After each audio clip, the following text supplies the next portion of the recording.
The Lord of the Rings TV show coming over to Amazon. This is probably one of the most anticipated fantasy things ever. Fans have either been quite excited or extremely skeptical on whether or not Amazon will be able to do justice to the Lord of the Rings show they have promised us. So to help maybe ease some fears or stoke them depending on how you feel about these things, Craig from the Legendarium podcast and I are going to be going over every bit of information we have about the Lord of the Rings show that's publicly available today. And if you have not already, go check out the Legendarium YouTube channel. They got fun stuff going over there. All things fantasy, wonderful. And I brought Craig here because he knows more about Lord of the Rings than me. Like, I'm a pretty good fan. He's like a quote the Silmarillion at you guy. So we got two different levels here. But if you don't want to watch the full video and you're just interested in certain aspects about the show, be sure to check out the timestamps in the description down below to skip ahead to whatever interests you most. But first, I'm gonna go ahead and get into what we know about the production so far. Well, we do know that this show cost quite the pretty penny for Amazon up front. They apparently received the rights from the Tolkien estate to make 5 seasons for a whopping $250 million, with an additional commitment, this is true, to have $1 billion spent total over the entire life cycle of that 5-season production process. Holy smokes. That means each individual season of this Lord of the Rings show has the potential to be the most expensive season of television in history. Wow. And not even by like a little bit. So if you break it down, 5 seasons, $1 billion, billion divided by 5, that's $200 million per season. The most expensive season of Game of Thrones was less than $100 million. Now, does this mean that all of that money is going to go into directly the things you're likely thinking of, like costume design, actor pay, etc., etc.? Maybe, maybe not. I often have quite a bit of skepticism when it comes to figures like this thrown around, because companies like Amazon, I'm sure, are doing the best they can to spend that money in the ways that'll benefit them best. I'm not sure. And there has to be things in that contract where it's like, hey, if season 1 bombs, we don't have to continue. So maybe they don't spend as much money in season 1 to test the waters, and then for later seasons, they can spend even more. The amount of money seen here, though, does make sense to me. Amazon Prime streaming service is something that they are definitely pushing hard over there to be a competitor to the biggest streaming services out there. Cut in. A lot of people say they are already crazy successful due to the number of people who are signed up for Amazon Prime. But if you look more into the matter when it comes to streaming services, a lot of people think the numbers for Amazon are drastically inflated because a lot of people just already got it by default because they were Amazon Prime members, and they aren't necessarily watching Amazon Prime content. It's about converting those people who have it into actually utilizing it. If they have a couple smash hit, even bigger, more expensive, beautiful shows than Game of Thrones level, it's possible that that could draw in a big enough audience to, over a few years, make their money back. And this also buys into the idea that Amazon is definitely having more of an HBO approach to the TV shows they create rather than Netflix. You have a few special projects you make really nice and awesome instead of just this whatever sticks, throw it all, try it strategy Netflix has, where they'll have a diamond and a lot of rough. And we do know for sure there will be at least 2 seasons of this show created. The second season, before season 1 filming even began, was greenlit and confirmed. This inevitably begs the question though, who is currently attached? Most expensive show in TV history, possibly many times over with each season breaking the record? Who could possibly be involved with such a Goliath undertaking? Well, that's where this gets interesting. We do have 2 showrunners confirmed. J.D. Payne and Patrick McKay are the 2 showrunners who will be bringing this to life, both of whom have also gotten writer credits as well. And what's truly amazing is neither one of them, with all these resources being poured in the show, have ever been showrunners before. The actors is where this gets really interesting though. There are some well-known names, but also an extreme amount of unknowns coming into the fold, which I think a lot of fans like. A lot of people for shows like this often advocate for having unknown actors come in to prove themselves and it be a breakout role for them. And it's hard to remember looking back after all this time, but this was actually a breakout franchise with the original movie series for many of the actors involved as well. Elijah Wood was not a household name before Lord of the Rings. But I'm not going to just gloss over these actors here. I did have each one thoroughly broken down, but now we've had 20 new cast members announced right when I was about to make this video. Thank you, Amazon, appreciate that. So what I'm going to do is give you every single actor who is confirmed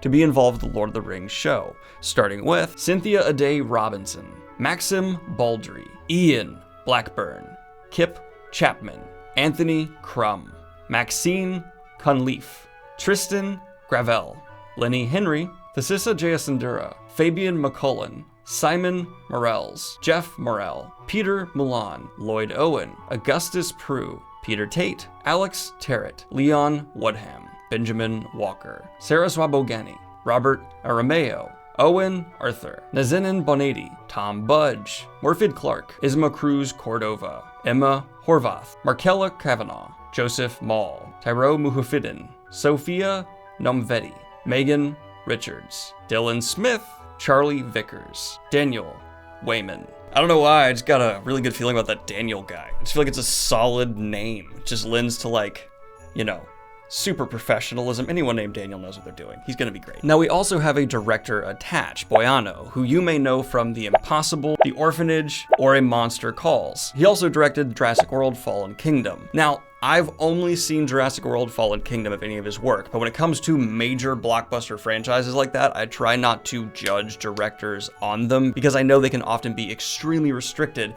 by what they're allowed to do when shooting a project like that. Now, recently, Viggo Mortensen, who played Aragorn in the original Lord of the Rings movies, you definitely already knew that, has come out and said he also shares some fears of the fans that they might try and Game of Thronesify the Lord of the Rings show, though he's not sure that'll be right, and he also did tout and praise this specific director. Well, okay, the idea that they are going to Game of Thronesify this show largely sprung off from the fact that a apparent nudity intimacy coach was hired onto the show.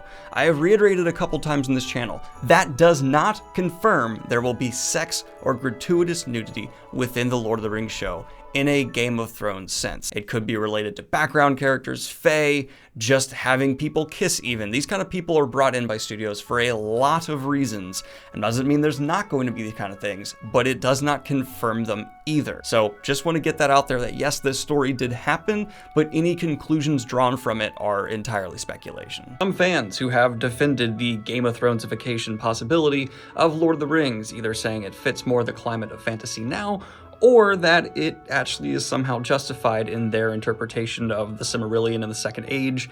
I'm not entirely sure about that. So you take your own conclusions away from there. I definitely think it would be inappropriate to Tolkien's vision, though there isn't an objectively right or wrong answer, just different fan desires. Now, getting into a couple more bumps in the road or controversies this show has had, it of course did have to shut down its initial production because of COVID, and it has officially started back up and we know is well underway. Does this mean the budget for season 1 had to be cranked up? Most likely. A lot of the shows we have seen who have shut down because of coronavirus and then cranked back up production later on have had to amp up their actual budget to compensate for this mishap. It's just an inevitable part of the process. If you shut it all down and start it all up, that's actually extraordinarily expensive. I've talked to a couple of my friends in Hollywood.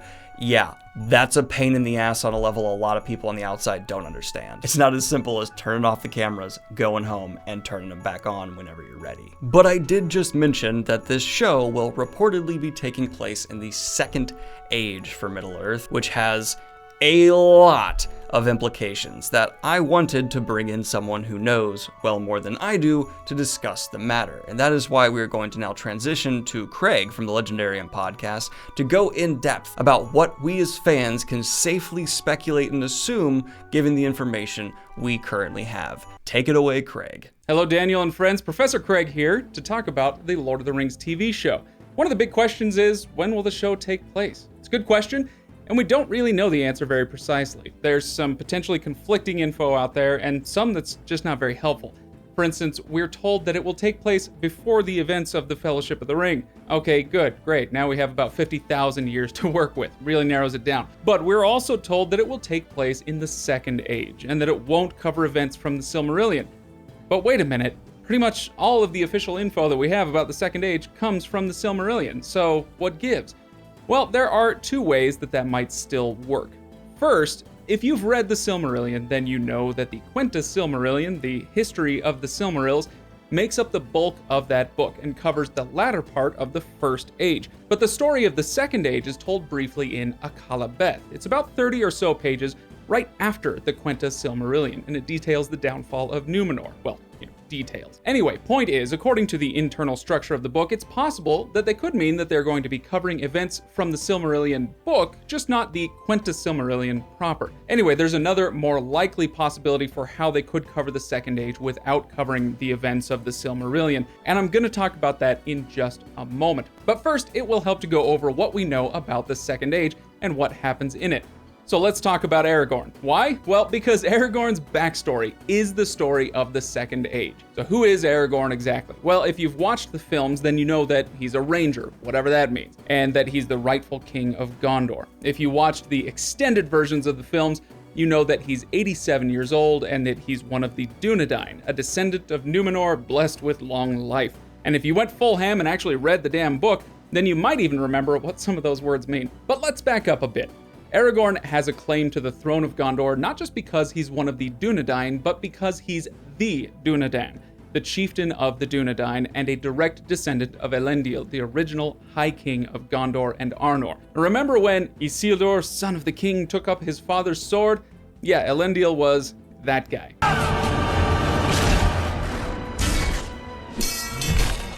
And where did they come from? Now we're getting to the good stuff. Elendil and his sons came from Numenor, an island nation that rose and fell during the Second Age. Yep, there it is, right there on the map. Now, just like the Rings of Power in the Third Age and the Silmarils in the First, Numenor is the dominant story of the Second Age. It casts a shadow over everything. So, a little background is in order. The First Age was basically hundreds of years of wars between the elves and Morgoth, the original Dark Lord. We might come back to him later. Anyway, during those wars, humans came along and migrated into Middle-earth, stumbling across this epic conflict over a few shiny pearls, and they were pretty split. Some of those men joined up with Morgoth, others fought alongside the elves, and in the end, Morgoth was vanquished, and as a thank you to the humans who had fought for the forces of light, God gave them their own island. Nice island, too. It's quite large, it's located far enough south to have a great climate, and it's shaped like a very excited Patrick Star. But wait, there's more. In addition to their sweet new private island, the Numenorians are blessed with lives far longer than those of other humans, about 200 years on average at that point. So anyway, Elros, the also half-elven brother of Elrond, and who should definitely be played by Sam Neill, takes his people to the new island and installs himself as its first king. And then they pretty much just hang out there for the next 3,000 years. While the mainland is going through some dark times, struggling to rebuild after all those First Age wars, the Numenorians have been given the perfect setup. And boy, do they take advantage. Because they're relatively isolated from Middle-earth's struggles, and because they're friendly with the elves and trade with them regularly, the Numenorian population grows and they make massive advances in science and technology. So much so that when they do visit the more primitive tribes in Middle-earth after hundreds of years, they are seen as gods. Their ships are better, their steel is better, their textiles and food and probably haircuts are better. These people are just light years ahead of other humans in Middle-earth, and for a long time they act like benevolent gods. They teach the mainlanders how to farm, how to build and ferment stuff, and basically how to live life better than they could have otherwise. At least, that's how it started. After about 2,000 years, the Numenorians are so powerful that they begin to get prideful and envious of the immortality of the elves. We're building so much great stuff, they say, it's unfair that we have to die and leave it all behind. So they begin thinking about sailing to the lands of the gods and trying to claim immortality, which, as you might imagine, is quite forbidden. And what's more, they start treating the mainland humans as lesser people. They're not coming to Middle-earth anymore to trade and educate. Instead, they're coming as conquerors and slavers. But not all the Numenorians are down with this new attitude. There's a minority of the population who call themselves the faithful and reject all this nonsense. They're led by the descendants of Elros and have a claim to the throne, but they aren't politically powerful enough to act on it. Elendil and his sons are the leaders of those people. They take the faithful back to Middle-earth when the rest of Numenor, spoiler alert, is destroyed by God and thrown into the sea. Now back to those evil Numenorians. They're led by the king, Ar-Pharazôn. Not a nice man. and he is dragging most of the country down with him. But while Numenor may be declining morally, they're still very much on the rise materially. Their technology continues to improve to the point that they build the greatest ships the world has ever seen, including the ships the elves build. And their buildings and cities are so impressive that something amazing like Minas Tirith isn't much more than a pale Third Age imitation. So when Ar-Pharazôn hears that Sauron has taken over much of mainland Middle-earth and declared himself lord over all of it, he's not super pleased. He sails to Middle-earth in such force that Sauron, yes, the same Sauron that everyone was scared to death of in The Lord of the Rings, puts down his weapons, doesn't even put up a fight. He allows the Númenóreans to take him as a hostage back to their island because he knows he cannot beat them. But then it didn't take long for him to completely corrupt the king and the whole court and most of the country, turning them into the Middle-earth equivalent of Satan worshippers. Now, there's a ton of conflict hinted at between the king and his loyalists on the one hand, and Elendil and the faithful on the other. This is one potential source of material for the show. They would have some very compelling sketches from Akalabeth, the source material, and the writers could have an absolute ball filling in the details for many seasons. In fact, for a long time, I've argued this is the route that a show should go. But another potential route for the show, and one that I think could be a lot of fun, wouldn't take place primarily on Numenor, but back in Middle-earth. Using the backdrop of an epic conflict between Sauron and Ar-Pharazôn and the Númenórean Civil War, the show could, and maybe should, follow a core cast of Middle-earth characters as they deal with the great wars happening around them. Perhaps some are taken prisoner and threatened with slavery or human sacrifice by the Númenóreans. Maybe some are conscripted into Sauron's service. There are a lot of possibilities here, and it might seem like it kind of comes out of nowhere and they have to make things up out of whole cloth, but there is in fact source material for this approach. In The Peoples of Middle-earth, the 12th and final volume of the history of Middle-earth, we get the unfinished story written by Tolkien himself of Tal Elmar, a young man who goes through what I just described, basically. And in fact, from the description we get of him, he would be really well played by someone like, say, Maxim Baldry. So that's my best guess for what the show could be about. As for what the show will look like, the question here is whether it will be connected visually to Peter Jackson's Lord of the Rings series. The short answer is yes, of course it will. It's being filmed in New Zealand, and the lead concept artist is John Howe, who worked on the Jackson films. The real question is how much it will look like the Lord of the Rings. For that, we don't yet have a clear answer, but I'm betting that when we see elves and orcs show up on screen, they'll be awfully familiar. But there will be plenty of room for creativity with the humans of Middle-earth, though, since this is at least 3,000 years before the events of The Lord of the Rings, so things aren't going to look exactly the same. The real treat in my mind, visually speaking, is going to be how they deal with Sauron. As we know him in The Lord of the Rings, he's a terrifying monster, unlovely, clearly evil, but that's the form he was forced to take after his original body was destroyed in the fall of Numenor. In that original body, he was a shapeshifter and could appear in whatever form worked best for his designs, usually as a tall and attractive elf or man, not unlike myself. In The Lord of the Rings, Sauron is a puppet master staying well above the fray, but in the time we're dealing with for this show, Sauron was much more likely to be working at ground level, working personally to cajole, corrupt, and trick the other major players in the story. Could be an awful lot of fun, and I, for one, am really looking forward to it. I hope you are as well. Enjoy. Now, I actually really want to touch on one of those points here. Will it be connected? Will it have the same feel and vibe as Peter Jackson's initial Lord of the Rings trilogy? Obviously, there are some indicators pointing at yes. And I want to ask you, do you think that's good? Do you want this show to feel like a direct, same, in-world continuity continuation of Peter Jackson's original work? Let me know if so and why or why not in the comments down below. I'm really curious to see people's take on that. Anyway, guys, this has been everything we currently know about the Lord of the Rings show in one easy to watch video. Like and subscribe if you have not already. Hit the Patreon if you want to support what I do here. Be sure to check out Craig's Legendarium channel here as well and listen to a couple episodes of the podcast. They're tons of fun. And have a good one, y'all. Peace.